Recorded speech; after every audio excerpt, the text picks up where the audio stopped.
So the thing you need to know about your final year is it's quite chaotic. There's a lot to do, a lot of deadlines, and you're probably going to have to juggle everything all at once, which is natural, and everyone feels the same boat.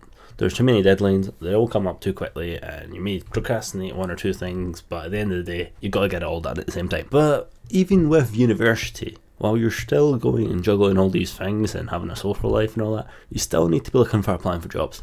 Job applications open up in August, September time, so that's when you've got to start applying for your roles, especially roles like defence and anything that takes up a large intake of candidates. They take months and months to apply for it. It's stressful, it's long, and you're going to be waiting a while.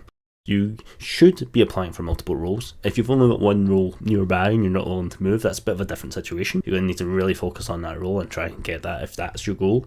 But at the end of the day, you should be focusing on a lot of them because they have so many candidates that it's hard to get yourself in the top spot, especially against thousands or hundreds of candidates, however many are there at the time. So we're going through this whole process. Everything's a wee bit everywhere. You don't really know what's going on.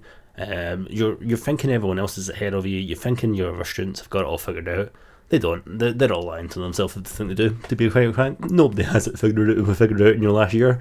Is it that kind of feeling? No, but you are feeling a wee bit of imposter syndrome because you're doing very difficult work, trying to figure it out, and then you're feeling like someone else is ahead of you.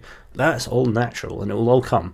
But in one way you can prepare is you can sort out your career things by assigning it to someone like myself. A good way to prepare for your career is to segment some time and some preparation towards what you need to do. This is where I come in.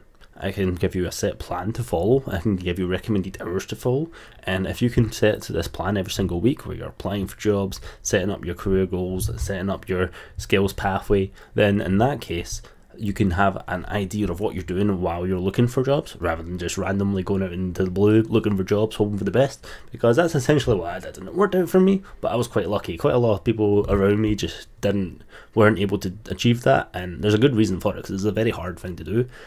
You just have to kind of know your system, know your plans, and as well as that, be prepared yourself for interviews and prep. And part of this video is to bring our attention towards the fact that you do now need to look at your career seriously. You're going to the end of uni, and if you want a role within your degree, you're more likely to get it as soon as you get out of uni, or quickly as you come out of uni. Obviously, if you want to take your career a different path, you want to go gap year, go for it. Like, that is all encouraged as well. But if you're really looking to get your career started, now is the best time to do it. And now should generally be the best time to do it because you have everything lined up for you. You just need to take these extra steps to get to where you want to be.